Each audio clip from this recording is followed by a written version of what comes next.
Good evening, good evening, good evening, ladies and gentlemen. Good evening to you if you are in St. Kitts and Nevis. Special good evening to you. The Leeward Islands, good evening. The OECS, good evening. The Caribbean, hey, the beautiful Caribbean, good evening to you. And we got to step further afield. In some cases, it's good evening. In other cases, it's good morning, good afternoon, good night. I believe in some part of the world today is yesterday. What I mean by that, today is Tuesday the 28th, but in some countries it is still Monday the 27th, while in other countries it's already Wednesday the 29th. That's how the world is divided. Welcome to another edition of On the Ball here at WINN FM 98.9. I am Troy Bif Mills, your host. It's a pleasure to be here with you, as usual, every Tuesday night. And indeed, we say thank you for joining us. And if you're celebrating birthday today, happy birthday. If you're celebrating an anniversary, happy anniversary. If some congratulations are in order, you got I don't know, on your bicycle and your car and your home and your boyfriend and your girlfriend. You got an extension in the family, an extension, a baby. I don't know, maybe even if you got in your pig. Congratulations to you. And of course, those persons who are bereaved, we extend condolences to you. And obviously, bereavement is not a moment where we haven't still come to grasp with. Death is a part of life. However, I don't believe we'll ever get accustomed to that. But nonetheless, just focus on the many positive times you would have had and you will cherish close in your heart for forever. Now, tonight we're gonna talk about what? A little bit of football. We have some cricket, and we might touch a little bit on the Australian Open. And we're gonna have a guest in house. We're gonna have pickleball. I guess he'll tell us what's pickleball and how it came about when our guest gets here. And we are going to have Mr. Samuel Spencer, the chairman of selectors out of Antigua and Barbuda. And he's going to be telling us a little about the Leeward Islands team and the Leeward Islands tournament that's due to start tomorrow. God's spear. So we're going to be having quite a bit of things happening. Where do we start? Hey, let's start on the track and field scene. Track and field, we're in the track and field season, and my oh my, things are really heating up. We had the West Zone. They had their meet on Friday last down at the Sandy Point New Recreation Ground. And boy, that was something else. It started off with a bang, actually. And before I get to the bang, there were some 4 schools participating. And this is in the West Zone Public Primary School Championships. Remember, they have the public primary school and they also have the private school. And these championships are being sponsored by the Development Bank of St. Kitts and Nevis.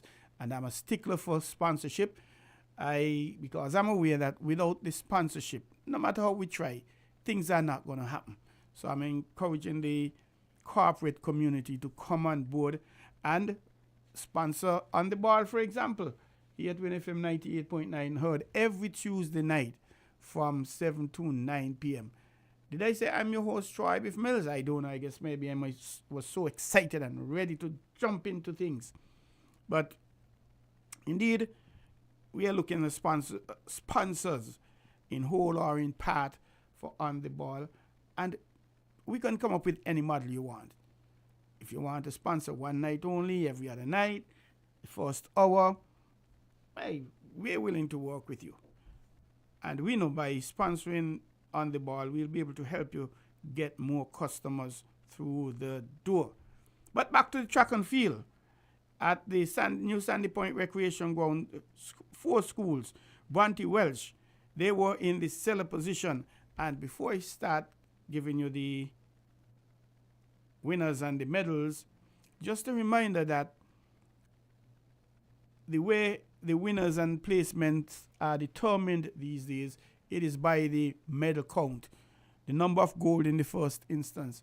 And if they're tied in the number of, then you go to the number of silver medals. And if they're tied, then you go back to the number of bronze medals. Gone are the days when they used to do it by points.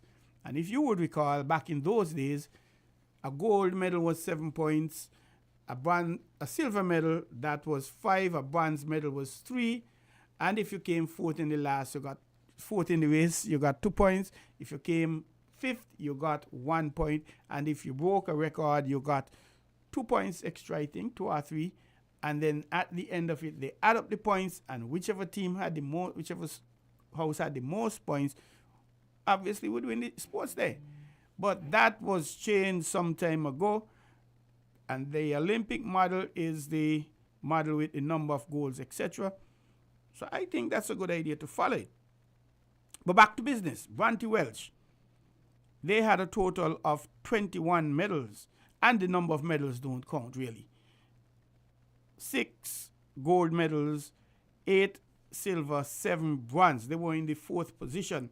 Newton Ground Primary School, they had a matter of 16 medals, 7 gold, 4 silver, and 5 bronze. Looking at Tyrrell Williams now, they had 33 medals. They were second, 10 gold medals, 16 silver, and 7 bronze.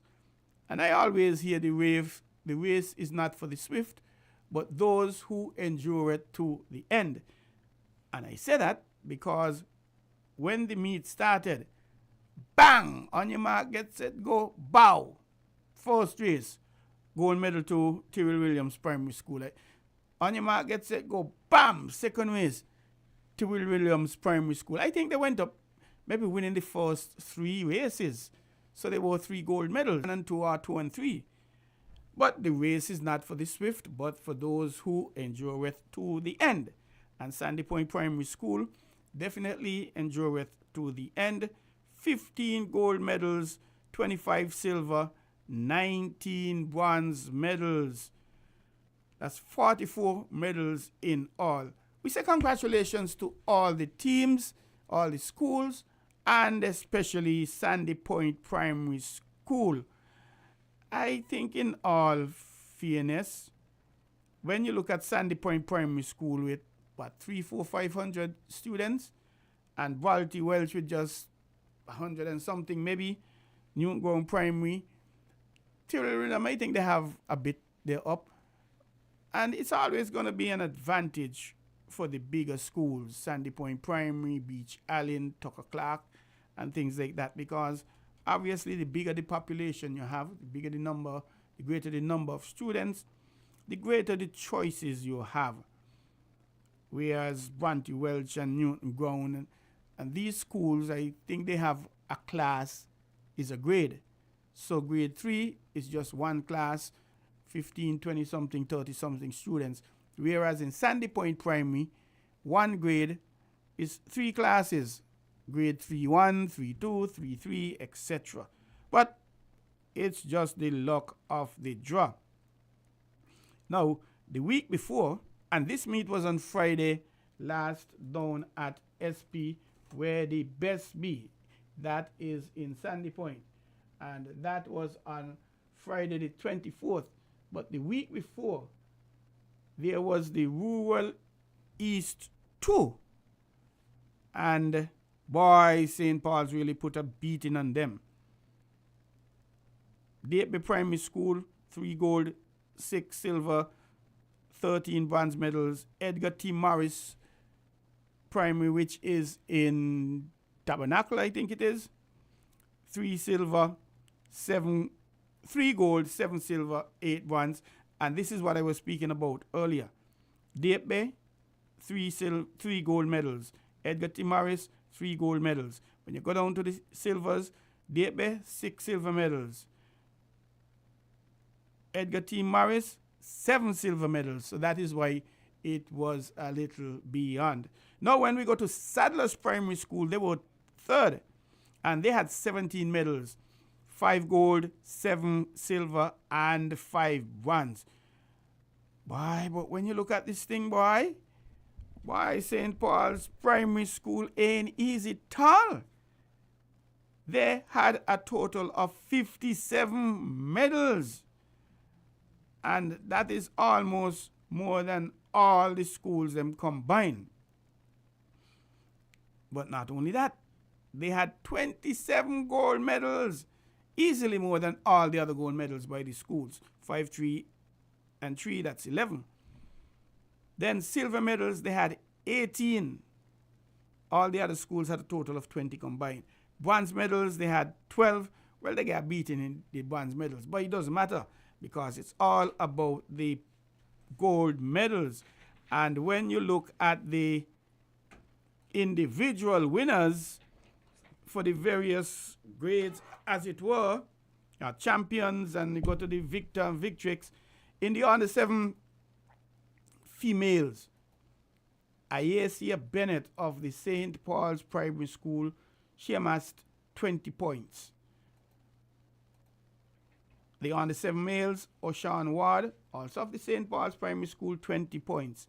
On the 9 female, my St. Paul's look like they win everything. On the 9 female, Makisha Archibald, where you think she come from? St. Paul's Primary School.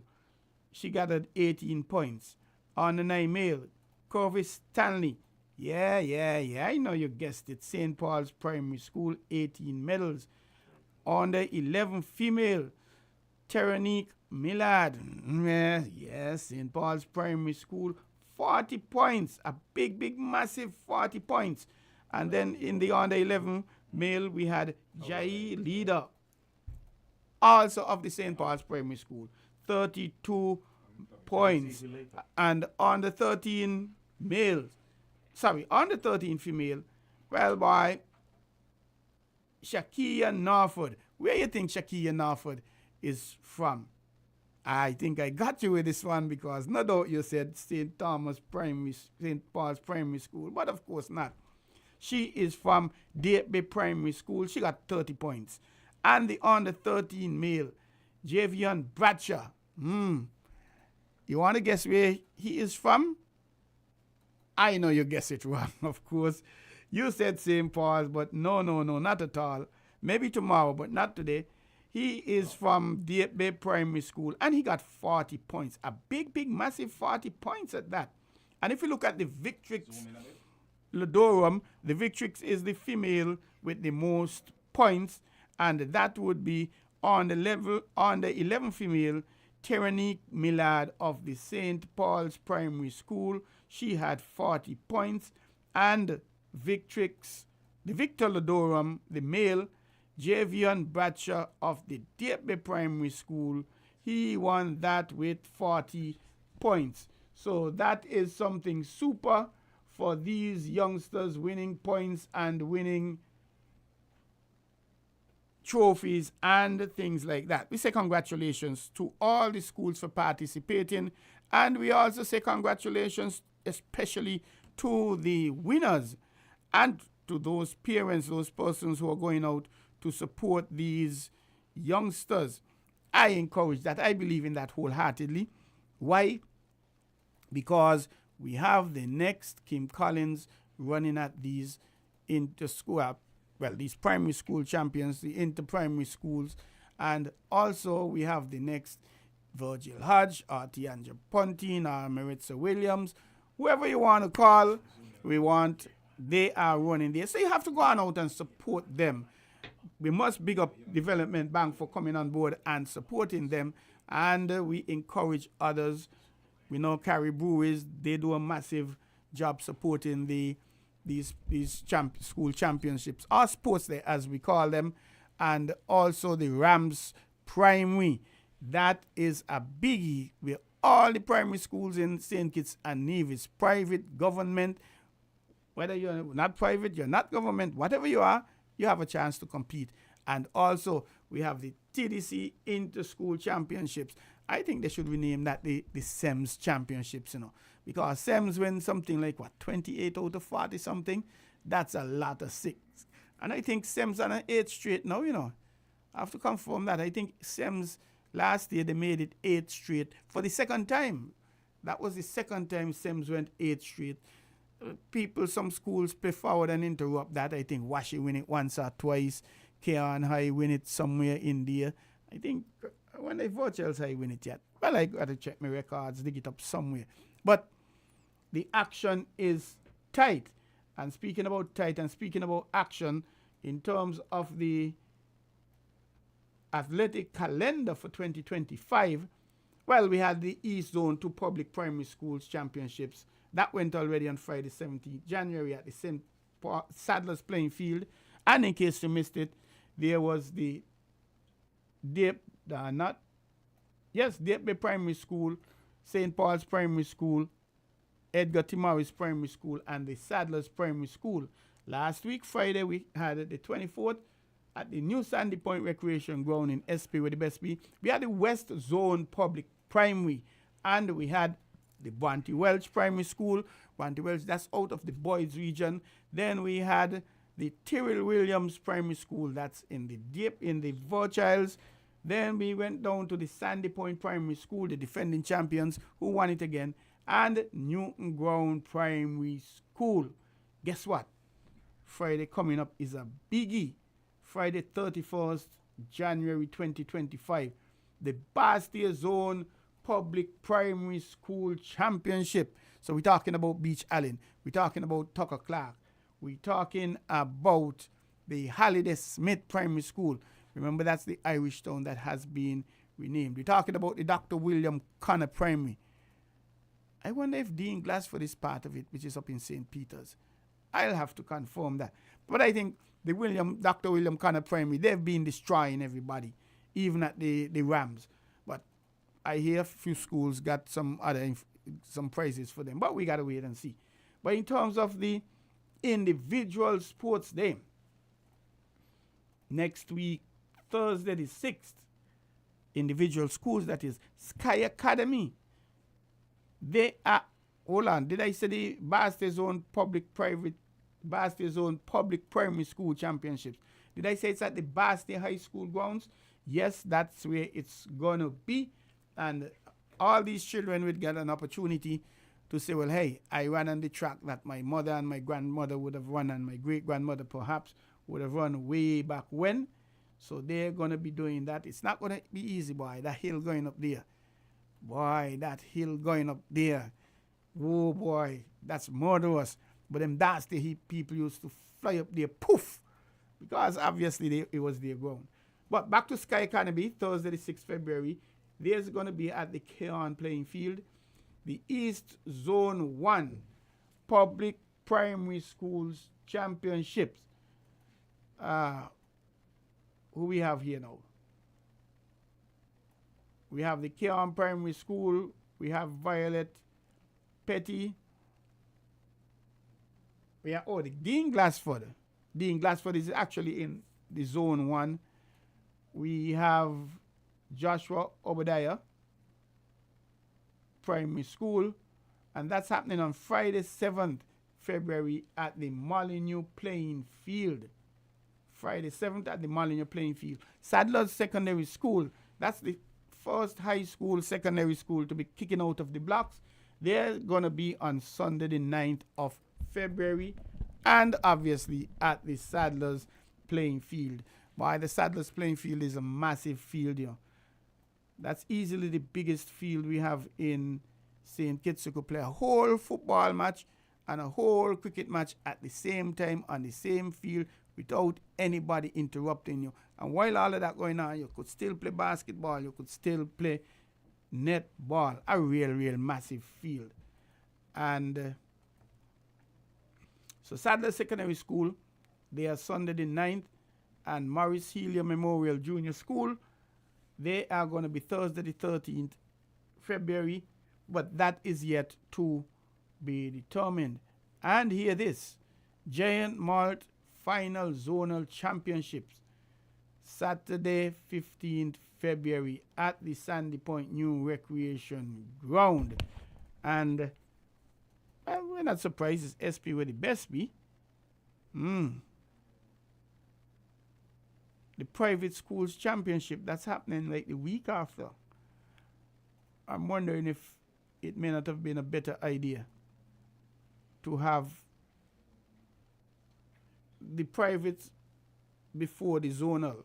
But hey, that's not my call. But track and field going down to Sunday, 4th May, when the sports department will have the St. Kitts and Nevis Primary School Challenge at the Kim Collins Stadium. And that's going to be top schools from primary, top from Nevis, top from St. Kitts, and we are going to get around to that. And as a matter of fact, we're going to have the Director of Sports, Mr. Jeffrey Hazel, in here, as usual, sometimes just now. The Carifta Games, that's going to be held in Trinidad and Tobago on Saturday, the 19th of April. I think Friday, the 18th is Good Friday, and Monday, the 21st, that is when it would end, and that is Easter Monday. Oh boy, the Mini Olympics, they call it. The Golf Insurance Primary School Championship over in Nevis on Wednesday, the 2nd. I've never really been to one of those, you know. I came close as over the peninsula. I was heading to the boat, and I just got a vibes by Bif missed this one, and I missed it. They say you always go with your gut feeling. But that's happening on Wednesday 2nd. TDC Inter-High School Championship, Thursday 27th to Sunday 30th March 2025 at Kim Collins. Rams Primary Championship, it happens basically over a 2-weekend period, the 18th March. That's when you're going to have the eliminations at Kim Collins. And then the biggie, Saturday the 22nd to Sunday the 23rd March at Kim Collins. And all in between there, we have the individual sports day. And we are going to get around to that as the weeks continue. Speaking about weeks continue, today is already the 28th of January. Why, January gone poof, just like that. I remember once ago, January used to take real long to end. And I guess because people spend off all the money in December and they can't wait for payday to come. And I think perhaps maybe since the government start paying fortnightly, civil servants fortnightly, then that has made a big difference. And I don't know, but poof, just like that. The January gone down. Well, we have our guest in the studio, and what we're going to do, we're going to slip across and have him come on board. Stick and stay, don't go away. We're going to be doing, taking a little break, and we'll be back. So we want you to stick and stay with us. Don't go away. We will be right back.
you want to know what's happening in sport? Tune into On the Ball, a weekly tour show which is on WINN FM 98.9 every Tuesday from 7 to 9 p.m. with me, your host, Troy Bif Mills. We will keep you on the ball with our variety of guests and, of course, your calls, discussing the facts and the stats and sharing your opinions. Get on the ball and stay on the ball by tuning into On the Ball with Troy Bif Mills on WINN FM 98.9 every Tuesday night from 7 to 9 p.m. and also on Facebook and YouTube. Be on the ball.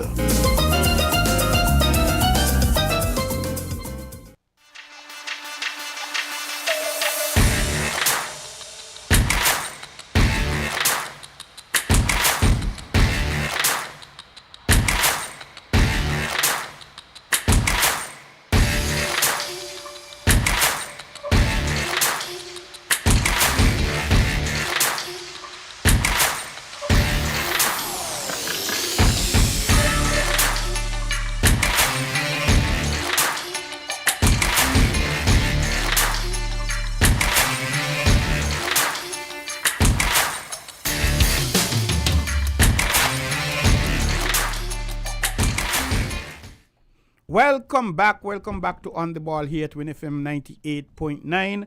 I am Troy Bif Mills, your host, and it's indeed another pleasure to be here. A wonderful, beautiful Tuesday night in the Federation of St. Kitts and Nevis. Had a little rain this afternoon, but hey, it's a wonderful night.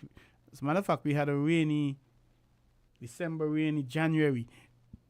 I heard something once ago that says once rain falls on New Year's Day, it's going to fall throughout the whole year. And guess what? For the last 10, 15, 100 years, I think rain falling every New Year's Day. But anyway, we are going straight to the studio. Number 2, we already have our guest here waiting patiently. And we're going to say, welcome to WINN FM 98.9. Welcome to On the Ball. It's the first time you're here. Tell us about you. Who do we have in the studio? My name is Cyril Dorr. I was born and reared in Challenges. Spent about 25 years here in St. Kitts, then traveled across the ocean. Went to the U.S., spent several years in the military there, then came back over the years, and I'm here to promote pickleball. Pickleball. Before we go into pickleball, I remember in primary school when I used to beat you up in the 100 meters. Well, I'm only kidding with that, boy.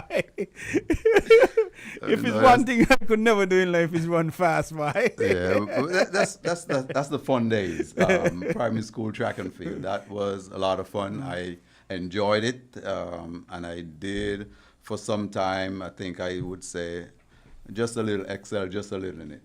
I think you were in Blue House in the boys' school, as we used to call it. Yes, Blue House. Because I was in Blue House as well. Yeah. And I think the only point I would have given my house in primary school might have been tug of war. I remember Blue House, we were in the finals on the tug of war. And boy, I had a kind of mother, may her soul blessed rest in peace. She died in the 80s. Yes. And boy, she decided me ain't going to sports day for whatever reason. I can't remember why. And I remember Mr. Stumpney Brown. He is in St. Martin. He was like the house master, the games master. And he walking, coming down, and I by the gate peeping out, asking him if he could call mommy and beg mommy for me to go by, but I ain't walk. I did remember some time like that myself where I used to play a lot of table tennis. And because of how I was brought up, my mom didn't believe that I should play sports on Sundays. So the tournament would have me playing the finals on a Sunday, and I was unable to go to, say, play in the finals against some people from Embass there. So I have some idea about what you're talking about. That's rough. But you touched on nerve just now, you said table tennis. It so happened that I'm the president of the St. Kitts and Nevis Table Tennis Association. And we are having our National Table Tennis Championship next month, the 14th, Saturday the 15th and Sunday the 16th of February. But I'm not certain you'll be. No, I would be off of the country at that time. But since you brought that up, I used to come here on a regular basis to play with, what's the guy name is? Some of the top guys that are here on the island. Sydney, Matthew. Well, I never get to play against Sydney, but my friend Dennis Bowers, he yes. wanted to get me to play against him because he wanted to see the level that he thinks that I am. And then, but the young guy, Calvin Lake. Calvin, yes. I did play against him. There were several others that I played against. And there was a guy who was here sometime. He's not from St. Kitts, but he used to, let's say, coach or run like some of the big stuff here in St. Kitts about table tennis. And I did play against him a couple of times. And fortunately, every now and then I get a victory. So feel good about that. Yeah. Definitely. Well, we are really pushing with the table tennis, but we're talking pickleball tonight. Yes. What is pickleball? Pickleball is a version of tennis, lawn tennis, as we say back here, or a bigger version of table tennis. Okay. The court, it's a little bit smaller than tennis or lawn tennis. It's 44 feet long, 20 feet wide. The net, like tennis, it's 34 inches in the middle and 36 inches at the end.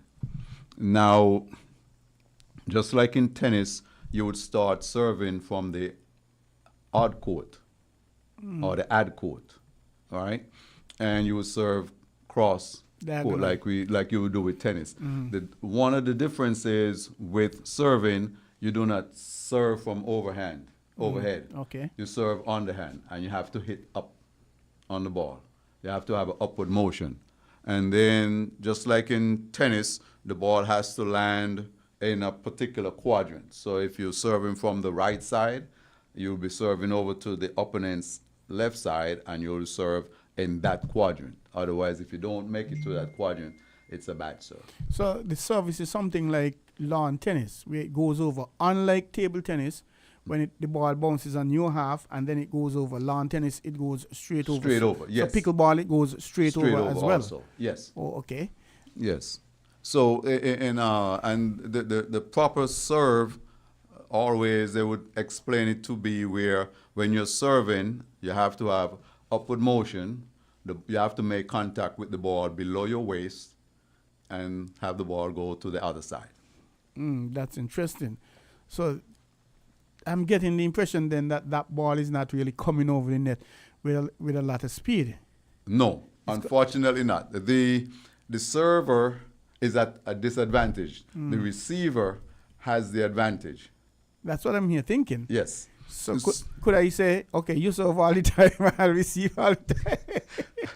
Well, the thing is, if you, while you're playing the game, and you could find ways of making the receiver mess up, right? Like we would say, or miss-hit the ball, or return badly or poorly. So if you serve the ball deep in the court, and similar to tennis, when you're serving, if you serve the ball deep in the court, makes the opponent have a difficult chance of returning the ball. And it's basically the same thing. So that's what the thing of the game is. You have to make sure when you're serving deep, so you have the advantage in that aspect. That's interesting indeed. Now, pickleball, where did the name come from? Pickle, I've heard volleyball, handball, table tennis where they don't mention ball, lawn tennis where they don't mention. Pickleball? Yes. Well, first of all, it was invented a long time ago.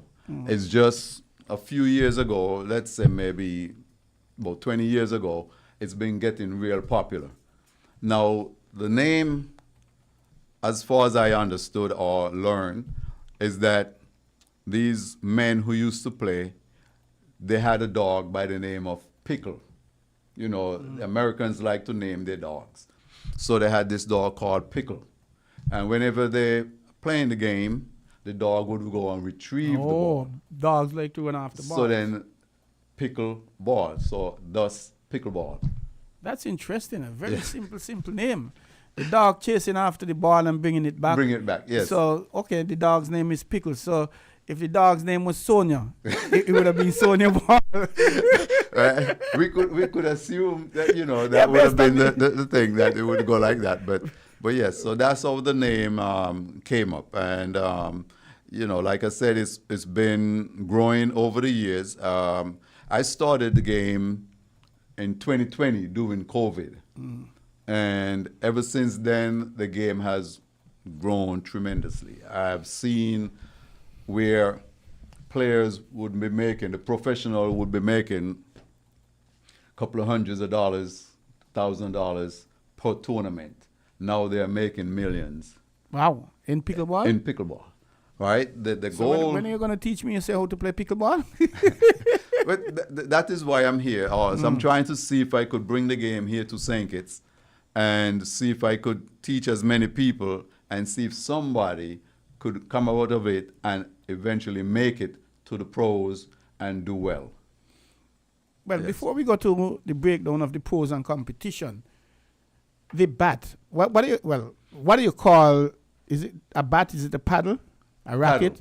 Paddle. They refer to it as a paddle. It is made of, it's not like in tennis where you have the racket with strings. It's almost like a table tennis paddle. But instead of having rubber on the thing, it's just carbon fiber or fiberglass. Oh, so it's not wood? They have some wooden ones, but they won't allow you to play in any big tournaments with those. Okay. And the ball, what is it made of? Is it a tennis ball? No, it's a plastic ball. It's about the size of a tennis ball. Has holes on the outside. When you're playing outside in the open area, the ball has 42 holes, and the holes, you would tell the difference between an indoor ball and an outdoor ball. The outdoor ball has 42 holes, which are smaller than the indoor ball. The holes on the indoor ball the ball has 26 holes, so the holes would be bigger. All right, and it's made of a plastic material, like a hard plastic. It's almost like, if you ever heard of the game wiffle ball. No, I haven't. Oh, that's an American thing then. So we'll leave that out. But so what's the significance of the holes? I guess I would say to help it travel through the air. Yeah, and I never asked that question when I was getting instructions on how to play the game, where the game came from, and all that. But I think I could go back and ask questions and hopefully have a better answer for you when I get back. No, you mentioned people making thousands and tens of thousands and hundreds and thousands of thousands dollars in competition. Yes. Tell us a little more about, the organizations involved in these competitions and the structure internationally. I don't know if you play or you're familiar with football, which you guys up there call soccer for whatever reason. But we have FIFA. Yes. Or let me use table tennis. We have the International Table Tennis Federation. That's the world governing body for table tennis. And then they have continents. We have ITTF Americas, which is North America, Central, South, and the Caribbean, and Europe, etc. And then we have the Caribbean zone and then the countries. What is the structure like for pickleball? Well, in the U.S. right now, they have two organizations. They have one called PPA, which is Professional Pickleball Association, and then they have the APP, which is Association of Professional Pickleball. The PPA right now is the main body of pickleball. And now, if you remember back in the day, they used to have NBA and ABA. And then eventually they just brought everything on there. ABA. NBA. NBA. Mm-hmm. Right? So it's similar to that right now. There's the governing body, so to speak, the person who took over PPA, he's trying to pull all the professionals into that. PPA. Into PPA. So the ones who are in APP, some of them are still trying to hold on, but most of them now are coming over. So APP, Yes. that would have been the initial organization. No. There's PPAs, both of them probably came up around the same as far as I understand. But right now, because of the money, it is more focused into PPA.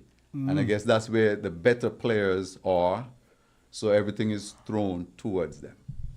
That's interesting. I went to a table tennis annual general meeting. It was an elective assembly last year, November, in El Salvador. And Mexico, they weren't allowed, they entered the meeting, but they were asked to leave because there are two organizations in Mexico saying they are the authority in table tennis in Mexico. So APP and the PPA, that sort of brought that situation. So they were told, hey, the two of you go and sort out yourself until we determine who. We suspend the two of you. So Mexico and table tennis, they're in issues right now. But with this, I'm getting the impression that there isn't that, there is rivalry because they're moving over, but it's not with any animosity, any issues per se.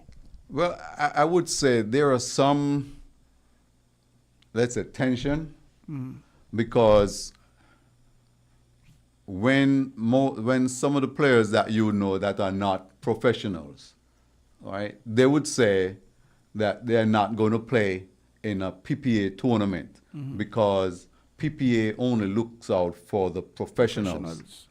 APP, on the other hand, if you're an amateur player like myself, all right, we would play more on the APP tour because when something goes wrong, APP would look out for the amateurs just like they do look out for the professionals. Okay. So that's what the little tug of war Okay. they would have between the two organizations.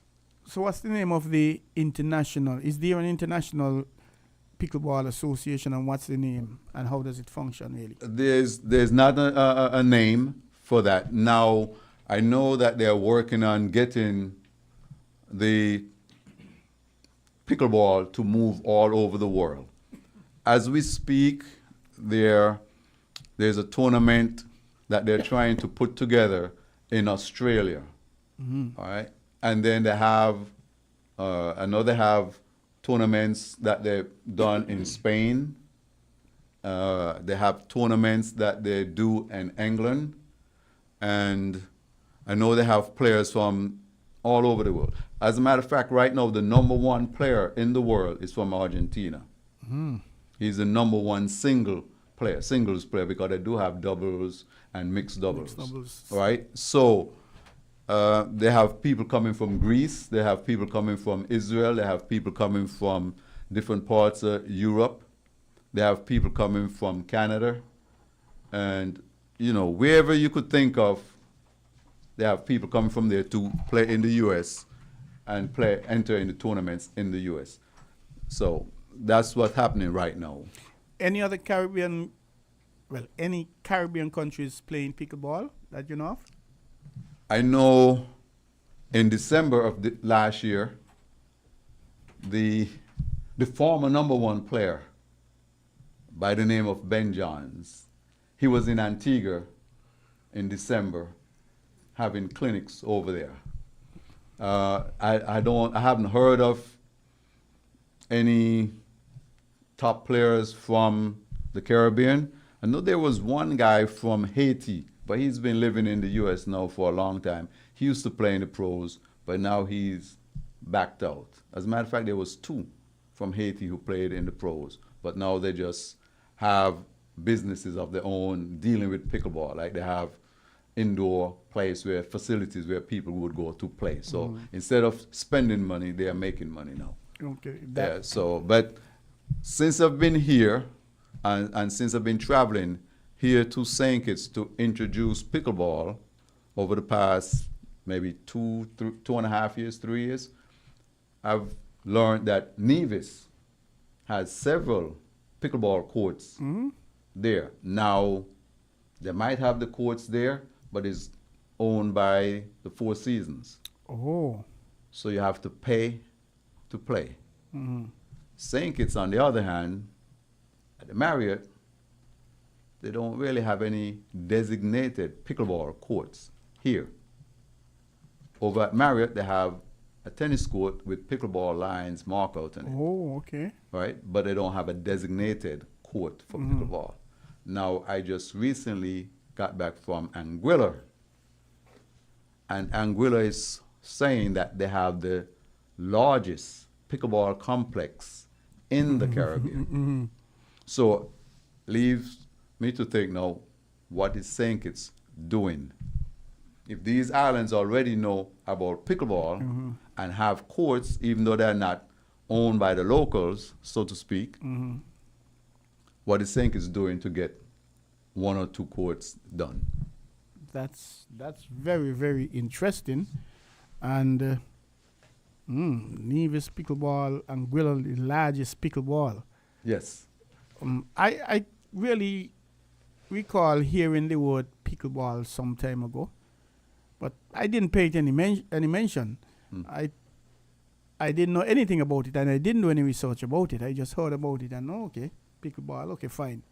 And I did hear the dog story. I can confirm because my uncle, excuse me, Neville Weeks, we call him Manny Weeks. He's in the States and he's listening tonight. Good night, Uncle Neville. How you doing? Hope all is well. And forgive me, I didn't get a chance to big up a few persons. Eustace Hendrickson, he's up in Texas. We have Ann Buchanan in New York. We have Evie Morris up there in by Baxter Street. I can't remember what that street is called. And every other person. And you can call in 668, forgive me, 466-0989, 662-0989, 762-0989. Or if you want to send a WhatsApp, you can do so. And for tonight, I'm having my two phones, 765-1100. But my flow number, 668-2055, that is back up and running. So you can also WhatsApp me on 668-2055 and call in, ask any questions, make any suggestions if you know anything about pickleball. Back to the money business. You said people making a lot of money from these competitions. Obviously, they'll have to be of a certain standard. Is there any rating, any ranking required, or if I just be like I could play it and I could? Yes, they have rankings. So the way we start out, when you first start, in table tennis, because I did some table tennis at a decent level back in the US. And the way you start, if you enter a tournament for the first time, you would enter as a novice. And that ranking would be around 1,400. All right, the higher the number, the better player you are. In table tennis, when you start out, you would start out as a rating of 3.0, all right, or 3.0. Now, in that rating, and how you would give yourself that rating, you would ask yourself several questions. Can I serve the ball properly? Can I return the ball properly? Can I hit a forehand shot, or can I hit a backhand shot? Or play with my backhand or my forehand? Now, if you can do these things, consecutively or repeatedly, right? Then you can consider yourself a 3.0. Okay. Now, to get the ranking to go up, you play in a tournament, you start winning the tournament at that level, then you would probably go up to a 3.5. Now, for me to go and say if I'm doing this, all right, you would do certain things and evaluate yourself. So there are certain shots that you would want to learn if you want to say that you are a 4.0 player or 4.5 player or 5.0 player. Now, once you get to those level, then you're just under the pro level. The pros are 6.0 on up. So there are certain shots, like for example, there's one shot that you have to learn. If you don't learn it, you're not going to move from where you are. It's called a third shot drop. That is, I will serve. That's the first shot. The opponent returns the ball to me. That would be the second shot. Then I return it to him or her. That would be the third shot. Now, the third shot drop is where I would play the ball from the baseline or wherever the opponent returns the ball. I will play it from there, and I want to just play it just over the net, just a little over the net or beyond the net. Once I'm good at that, or let's use the word very good at that, or comfortable at it, then I would consider myself a 4.0 player or 4.0 like they say. All right? So then as you get better doing that, then you start playing in different levels of tournament, and as you get better there, once you win those tournaments, then there's a rating system. So once you enter those tournaments, they have a rating system called DUPR, D-U-P-R.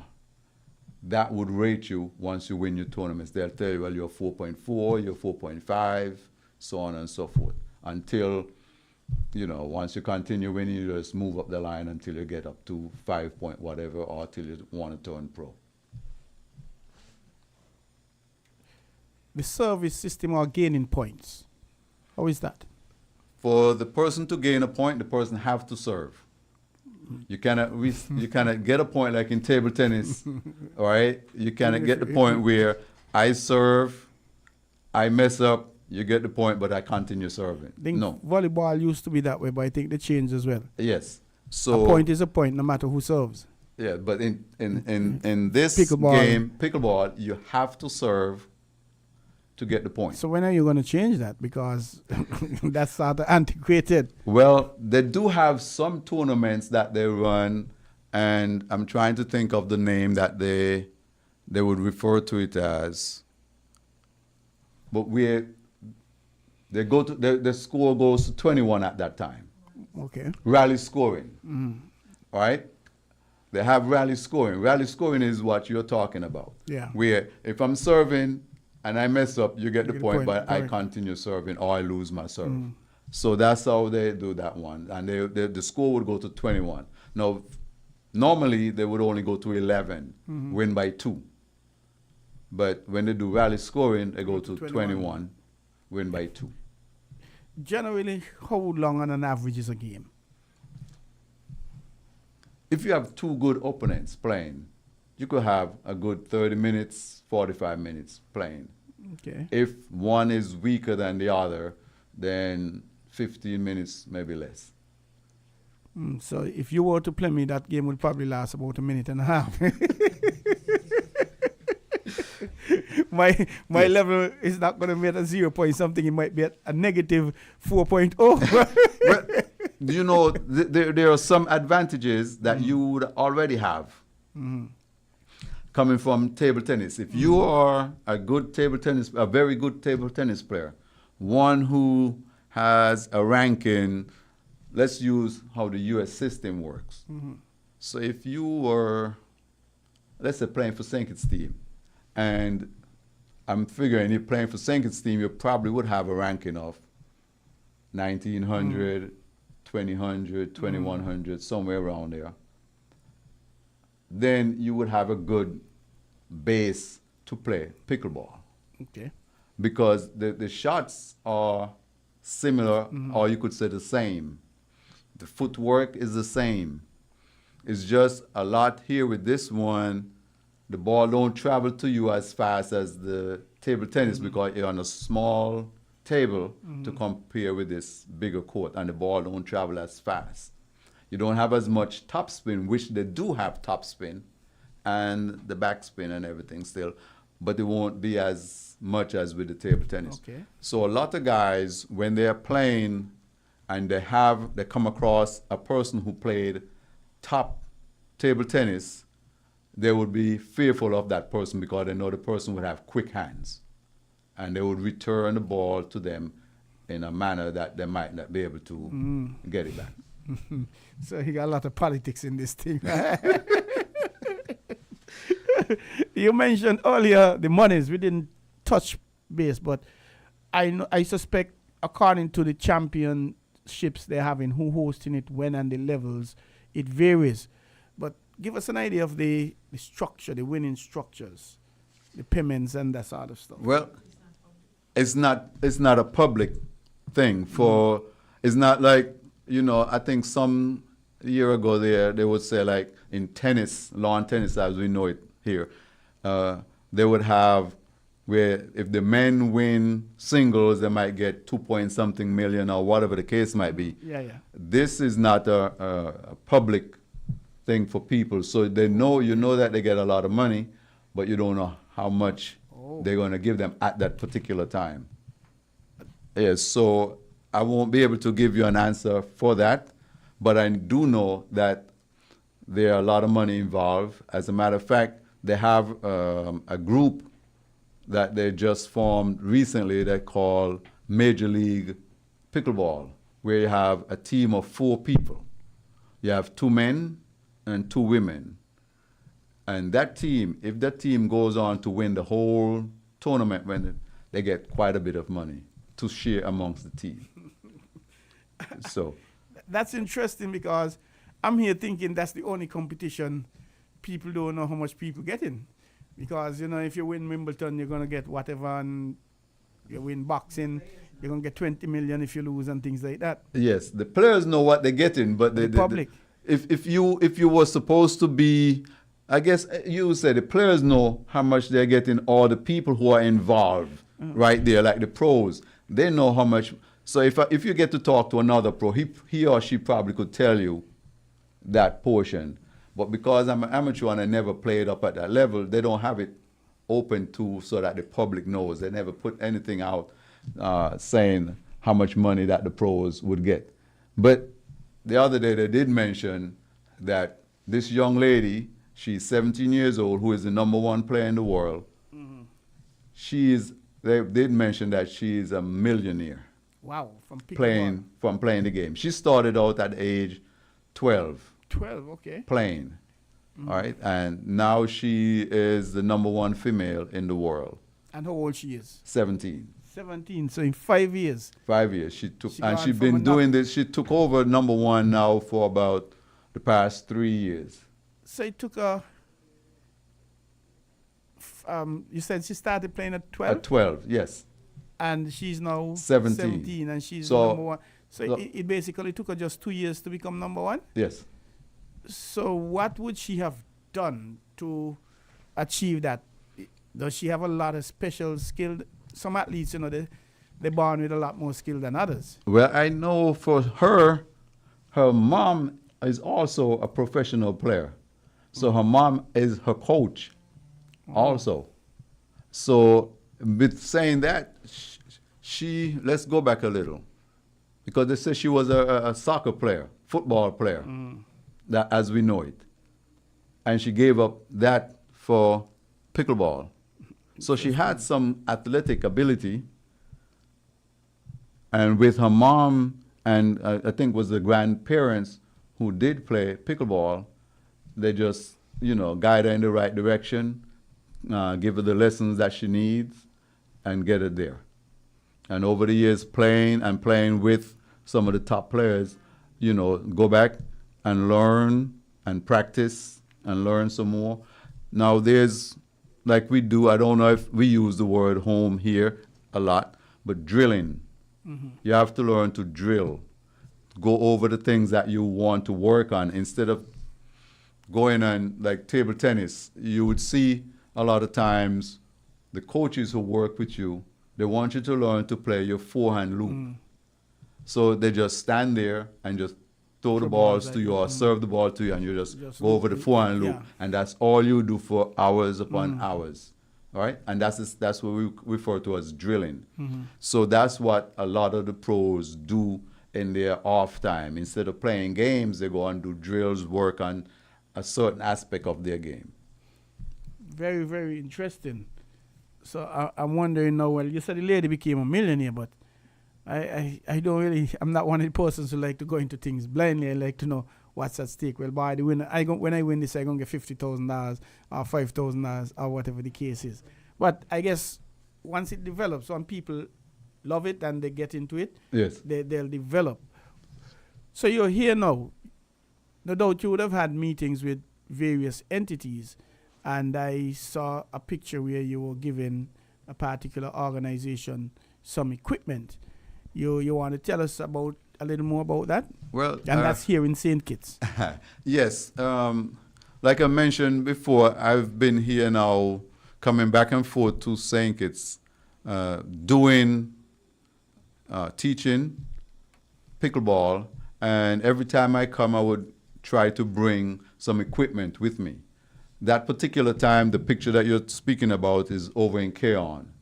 I have a friend who asked me to come there and show the people in the community how the game is played. So I brought some paddles, I brought some bags and a lot of balls, and also have a portable net that we could use and transfer from one place to the next, or transport. And that's what we did over there. So I did that there. We also had time where, right there in Netball City, where I would work with certain people there at Netball City, where I would go and mark the lines out on the Netball City courts that they have there for netball, and bring the net, and we would go in there and play. I've met with the present person for sports and athletics here who does that. And then I've met with the past one, and we've had the coaches, some of the coaches from the St. Kitts organization for coaching the kids for soccer and Department basketball of and Sports. things. Jeffrey Hayes, the director. Well, They this call it guy Pedro. was, the first one that I dealt with was Charles Morton. He was, yes, a former director of sports. Yeah, and now the guy that I've dealt with recently is Pedro. Correct. All right. Then I went down to Verchilds and dealt with Lonzo Wilkinson. Okay, Lonzo. All right, and done the same thing down there. You know, took some paddles and bags and balls and demonstrated how the game is played. As a matter of fact, I was supposed to have a meeting with Lonzo and some other people on tomorrow evening around 4 o'clock. I am listening, I'm hearing, I haven't, yes, and we have, before we go to a break, but I haven't heard Sandy Pointers yet. Well, I just started, I was trying to get in touch with Ricky Isaac, Okay. because he mentioned to me, I saw him recently, and he mentioned to me that he's still running and staying in shape. So I figure, who would be the best person to ask to introduce this sport to in Sandy Point? Unfortunately, he was supposed to call me yesterday and give me some ideas of time, but he did not get in touch with me. I did not get in touch with me, but I'm still hopeful before I leave that I'll be able to do that. That's wonderful. And you're listening to On the Ball here at WINN FM 98. Now we are going to go to a break, and we ask you to stick and stay. Don't go away. We're speaking to Mr. Cyril Doer, trying to get pickleball off the ground here in St. Kitts. So stick and stay. Don't go away, and we will be right back. By tuning a variety of guests and of. Do you want to know what's happening in sport? Tune into On the Ball, a weekly tour show which is on WINN FM 98.9 every Tuesday from 7 to 9 p.m. with me, your host, Troy Bif Mills. We will keep you on the ball with our variety of guests and, of course, your calls, discussing the facts and the stats and sharing your opinions. Get on the ball and stay on the ball by tuning into On the Ball with Troy Bif Mills on WINN FM 98.9 every Tuesday night from 7 to 9 p.m. and also on Facebook and YouTube. Be on the ball.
Welcome back. Welcome back to On the Ball here at WINN FM 98.9. I am Troy Bif Mills, your host. And in studio, we have live and direct Mr. Cyril Dua out of the Challengers region.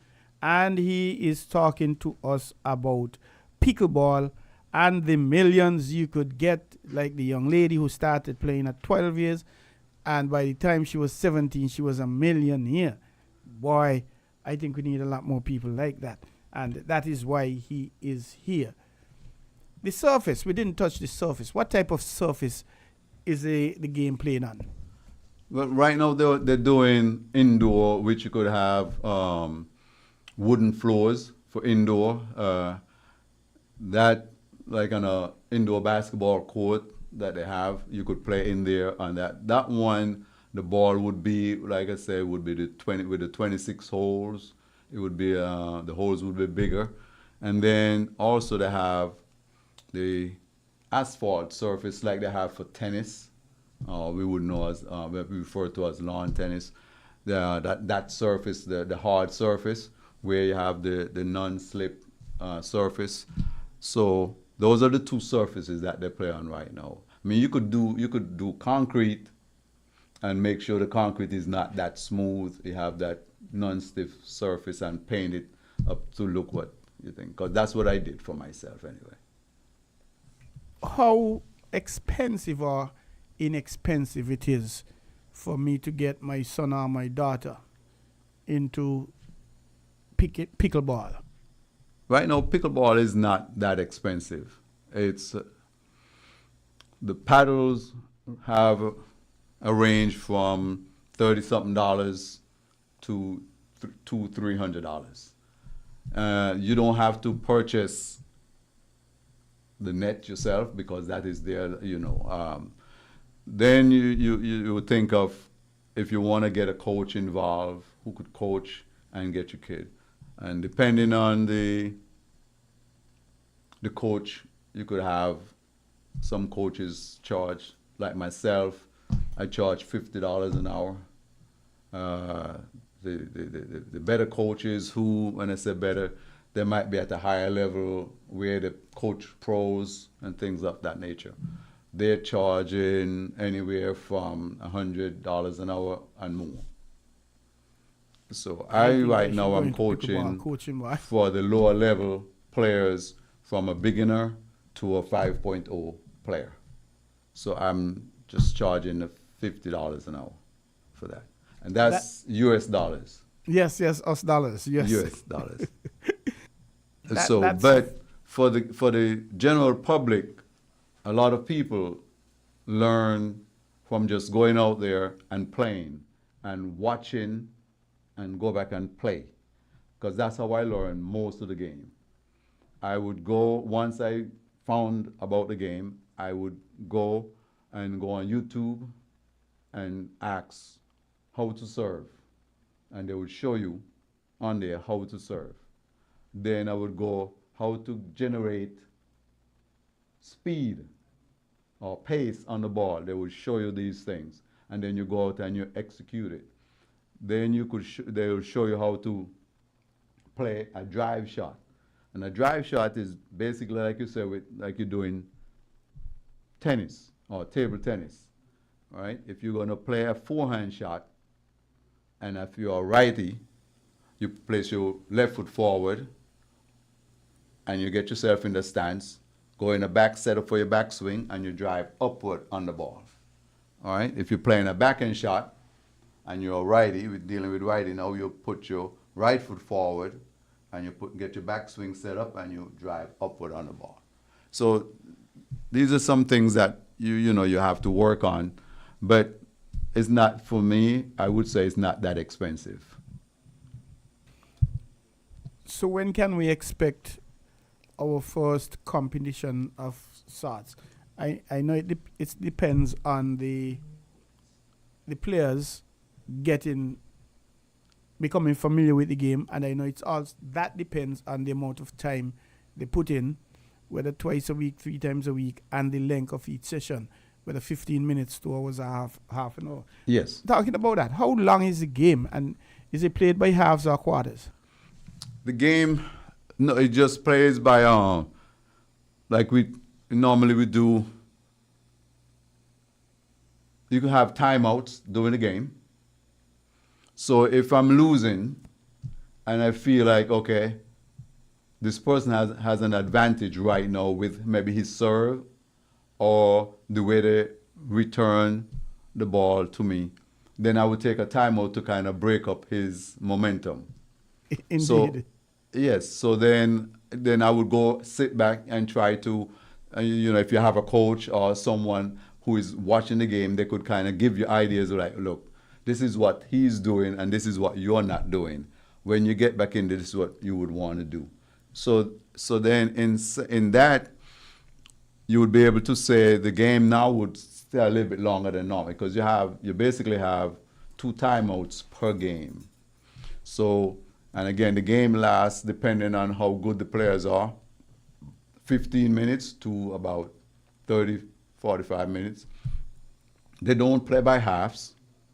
They don't play by quarters. They just, once you start the game, the only time you finish is the only time you take a break is if someone calls a timeout. Or if you have, like sometimes when you have best out of 3, when you get to if you have to play the third game, because one person win one, the opponent win another one, then in the third game, they would take a timeout at halfway point, where I mentioned earlier that you go to 11 points. So when the first person gets to 6, they're going to change side, all right? And then they would just take a timeout at that time, a 2-minute timeout for them to change side, get some water, whatever the case, and then they resume the game. That sounds interesting. Who are the contact persons if I'm interested in getting my 5-year-old daughter in Keon and my 7-year-old son in St. Paul's? Who do I call to say, hey, I'm interested in either getting them learning it, or me myself learning it? Right now, for Keon, we have this young man by the name of Douglas Watley. And many of us know him from track and field, along with other things.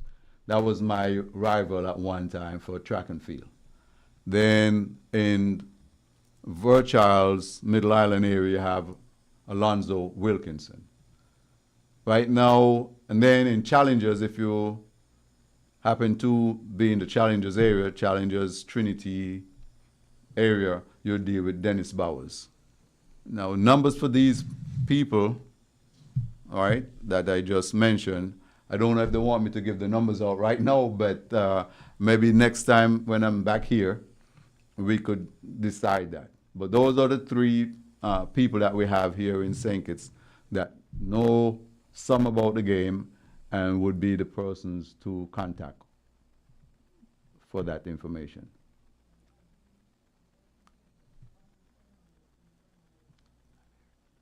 As we end this session, what are the any final words you would want to mention to encourage persons to get involved in pickleball? As I mentioned earlier, the game is fun. It's a fun game. I also said that when I started playing, I used to play a lot of games, a lot of sports. I used to play this sport called racquetball. Maybe you might not know much about that. I used to play a lot of table tennis.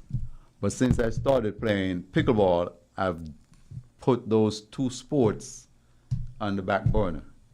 So this game for me is very, very much fun, a lot of fun for me. And I enjoy it, and I'm very competitive, so I do not like to give up on these things. So I go out and I try to learn as much as I can. Now, the other part to it, for you to want to play the game and for you to get better at the game, you have to have courts. So far, we don't have any in St. Kitts.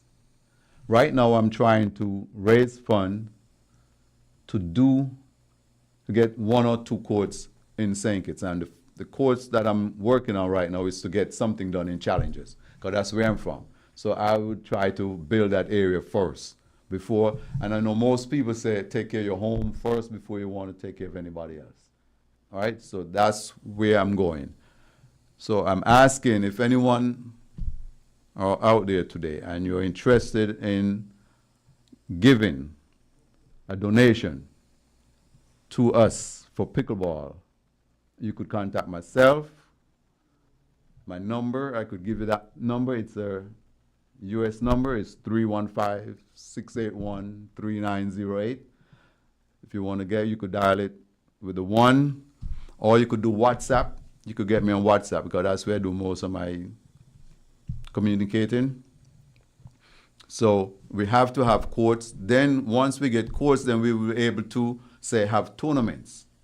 And the people who see the courts, they would want to go and play. But if you don't have the courts, they won't want to play, because then you would have to try to find one of the guys that have the net, and they would have to be able to come to your location, or you have to go to their location to set the net up and show you how the game is played. So that's my cry to the St. Kitts people. Help us build some courts in St. Kitts that are open to the public so that the public could enjoy this game as much as I am. Have you met with the Minister of Sports as yet? Unfortunately, yes.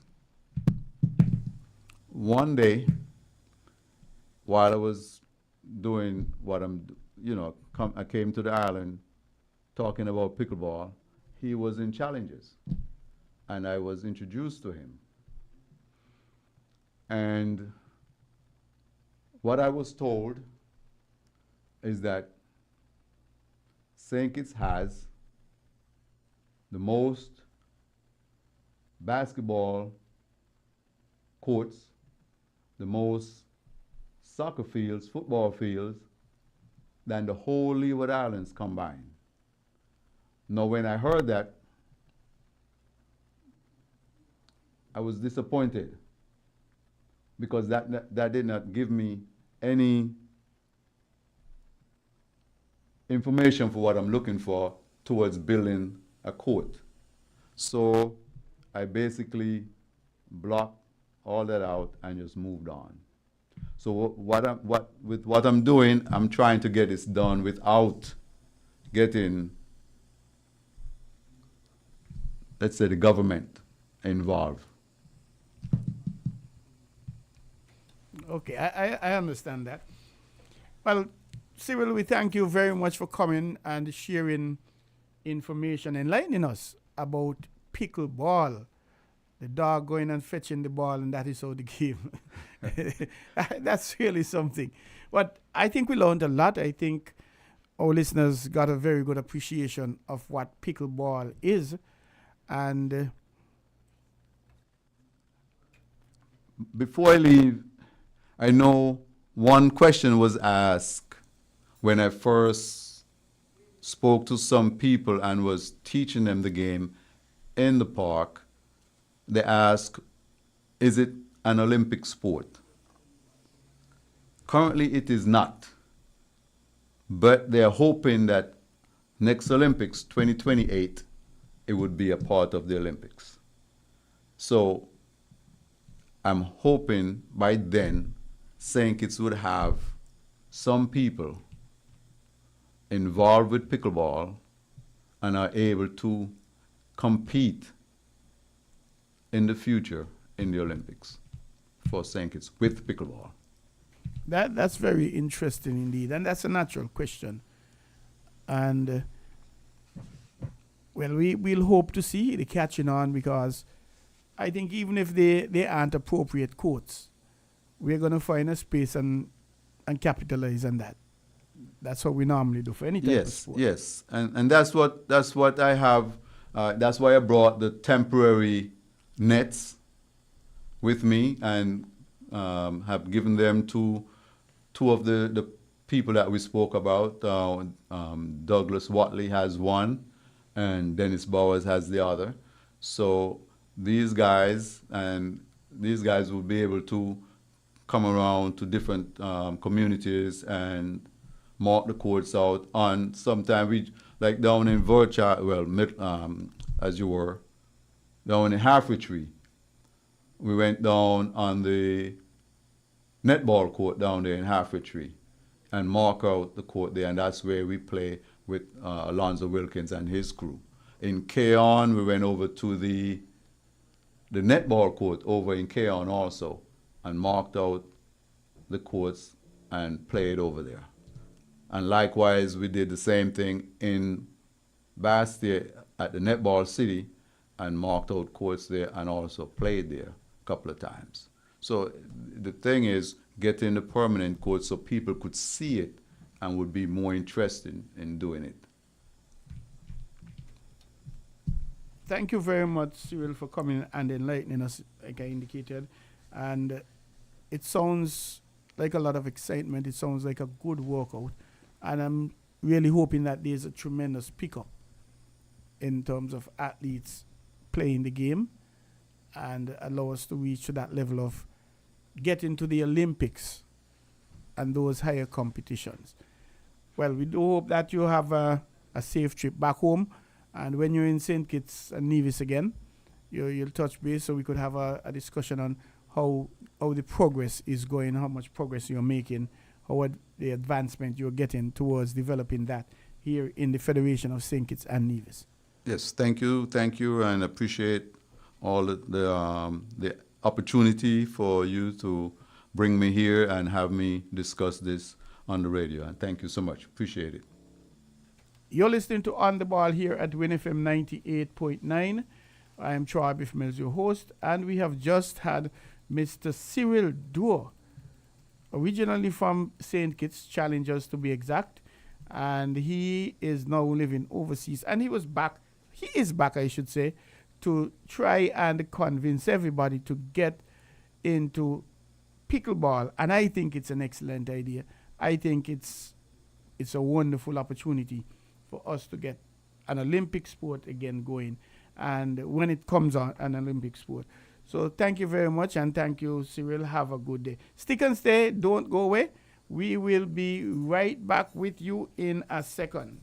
Tune into On the Ball, a weekly tour show which is on WINN FM 98.9 every Tuesday from 7 to 9 p.m. with me, your host, Troy Bif Mills. We will keep you on the ball with our variety of guests and, of course, your calls, discussing the facts and the stats and sharing your opinions. Get on the ball and stay on the ball by tuning into On the Ball with Troy Bif Mills on WINN FM 98.9 every Tuesday night from 7 to 9 p.m. and also on Facebook and YouTube. Be on the ball.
Do you want to know what's happening in sport? Tune into On the Ball, a weekly tour show which is on WINN FM 98.9 every Tuesday from 7 to 9 p.m. with me, your host, Troy Bif Mills. We will keep you on the ball with our variety of guests and, of course, your calls, discussing the facts and the stats and sharing your opinions. Get on the ball and stay on the ball by tuning into On the Ball with Troy Bif Mills on WINN FM 98.9 every Tuesday night from 7 to 9 p.m. and also on Facebook and YouTube. Be on the ball.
Welcome back to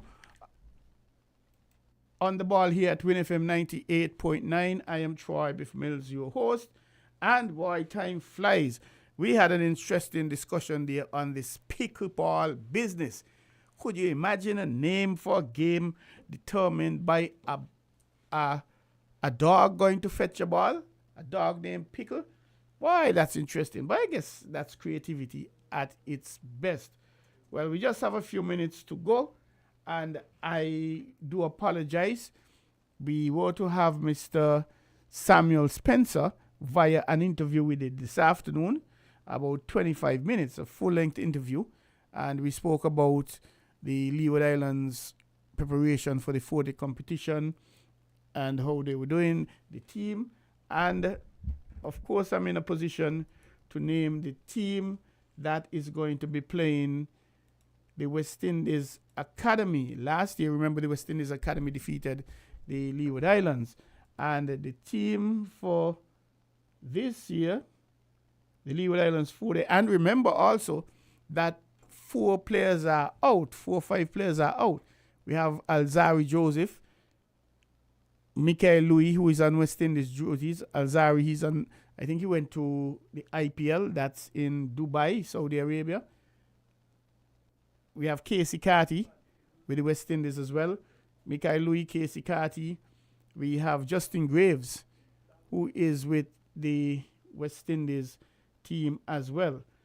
So who do we have here now for the Leeward Islands? Rakeem Cornwall, the captain. Hayden Walsh, the vice-captain. Kadeem Henry, he's the youngster from Antigua, the opener, but he bowls just as good with the left arm and the right arm. I heard of him, but I had happened to see him last year. Joshua Grant, Shelton Forbes. He's a youngster from Nevis, and he made a century in the tournament we had here last year. So it's good to see him included in his squad. Kareem Agor, Joel Andrew, Jamal Hamilton. He is still here, and perhaps in his twilight years, this may very well be his last tournament. I don't know, but it's just that I'm thinking so. Jeremiah Louis, Colin Archibald, Shami Kiko, Landerfoot. This is a youngster from St. Martin. He played in the tournament here, and I was very much impressed with him. So he's now breaking into the Leeward Islands squad. I don't know if he's going to get a game. We'll have to wait and see. Daniel Durham and Cameron Pennyfeather. Pennyfeather, of course, from St. Kitts. I don't think he made the Leeward Islands team before. So we say congratulations to him, and we wish him all the best. And they're coming up against the Academy, and that game is tomorrow, God's Spear, the 29th January to the 1st, starting 10 a.m. at the Coolidge Cricket Ground in Antigua. And to give you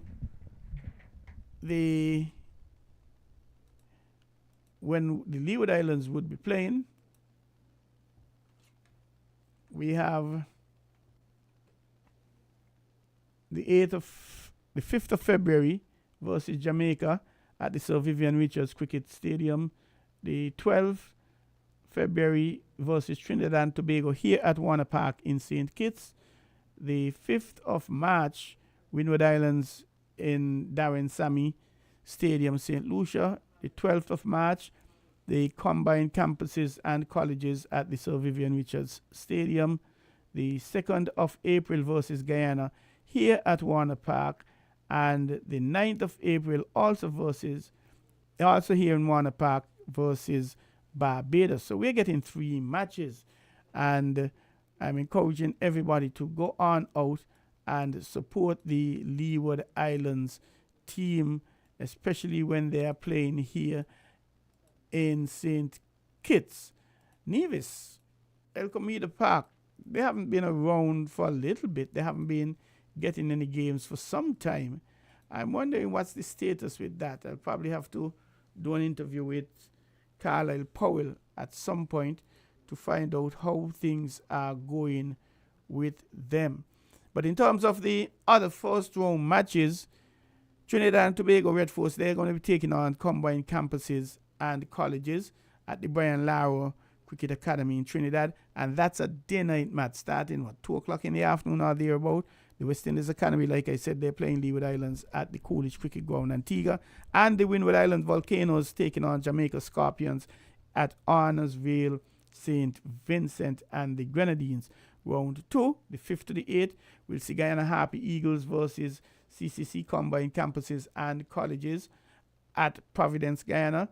Another pink ball match, Barbados Pride versus West Indies Academy at Kensington Oval in Barbados. The Windward Island Hurricanes versus Trinidad and Tobago Red Force at Arnorsville, St. Vincent. That's also a day-night affair. And the Leeward Islands Hurricanes versus Jamaica Scorpions at Sir Vivian Richards. Those are the next 2 rounds of matches starting tomorrow. So we wish all the teams all the best, especially the Leeward Islands team. And before we slip away, some football. Our young ladies, they are down in Nicaragua. Some under 17 and under 17 squad left here, led by head coach Earl Jones, and they have gone to Nicaragua to take place in the CONCACAF on the 17 female champions. And the names are, and this is the St. Kitts and Nevis on the 17 women's, Maisha Rollins, Adelisi Calderon Garcia, Kalina Neas, Samaya Jones, Maylin Liebert Cranston, Julicia Isaac, Janique Atherton, Danica Davis, Takima Isaac Richen, Alani Jordan, Takia Cathy, Ashanique Romney, Uzariel Hodge, Omira Delaney, Angenique Newton, Kenya Virgo, Lianga Warner, Kamira Brown, Kerisha Williams, and Ragjanika Burgun. And the staff going with them, Kayla Huggins, the team manager, Earl Jones, the head coach, Alexis Richards, assistant goalkeeper coach, Sienna Leader, kit manager, and Dr. Dwayne Pemberton, the team doctor. We wish them all the best, and I don't think it's going to be an easy tournament for them. because they're in a group with, I think it's El Salvador and Jamaica. And that's not an easy, well, none of them would be an easy matchup. So we're hoping that they will come back and come back very successful indeed. I think it's only the winner going to be moving on with the from the zone. So a very uphill task if you ask me, but we'll wait and see how that works out. We have just a few more minutes, and remember, the West Indies female, they are on a high. They're taking on the Bangladeshi females tomorrow, Wednesday the 29th, in the second T20 International, the second of three. The West Indies won the first one, and this is now the second one. The third one will be happening on Friday, Godspeed, that's the 31st, I think it is. So go on out to Warner Park and support the West Indies ladies. It is free. However, they are playing some wonderful cricket, and you deserve to see them. They're playing, some may argue that they're even playing better than the men. But they are looking super. And just a reminder that the St. Kitts and Nevis Football Association, that 2025 season starts on Sunday the 16th of February with the President's Cup, which is the league champions SL Hartsford St. Paul's United versus the FA Cup champions, which is United Old Road Jets. So football going to be going on bad just now in the next few weeks. Table tennis. The St. Kitts and Nevis table tennis, we are having our national championship, the Laverne Merritt Petty Table Tennis Championship, named after her, a previous president of the SKNTTA, first vice president of the CRTTF, and really a driver for females getting up in sports, and not only the playing but the administration. So we thought we will honor her memory by doing that. So it's all happening down at the St. Paul's Community Center, Saturday the 15th and Sunday the 16th of February, the weekend immediately after Valentine's Day. And we're having 4 categories. We're having the veterans, which is 50 years or over. We're having the seniors, 18 years to 49. We are having the juniors, which is from 12 to 17. And we're having the youth, which is on the 12th, 1st, 2nd, and 3rd, happening down at the St. Paul's Community Center. In terms of cricket, we must congratulate the West Indies for coming back and drawing the series 1-1 in Pakistan, losing the first game, winning the second game quite handsomely indeed. And particular congratulations must go to Joel Warrican for getting 19 wickets in the match, 9 in the first game and 10 in the second game. So he was adjudged man of the match, and he was also adjudged man of the series. I think he got something like $3,000, whatever currency. I'm not certain. Don't believe it's going to be US, but we never could tell. But we say congratulations to him. But all these players now to come back home and have to fight for their spot again, start over, if you ask me, in the regional 40, because there are some persons who were out need to get in. We're talking about persons like Tajnarine Chandapal. He still have some interest in the West Indies team. Amir Django, I remember I said somebody had to give way for him. They had to drop somebody. And that was the case. Unfortunately, it was Casey Carty, but it could have been anyone because the first match was dismal. So we thank everybody again for listening. And we invite you to tune in to the program next week, Tuesday, once more on WINN FM 98.9. I am Troy Bif Mills, your host. It has been indeed a wonderful pleasure being with you tonight. I invite you to join us again next week, Wednesday, from 7 to 9, pardon me, next week, Wednesday, where we bring local, regional, and international sports news to you. And wherever it is, whatever it is, we will get it to you.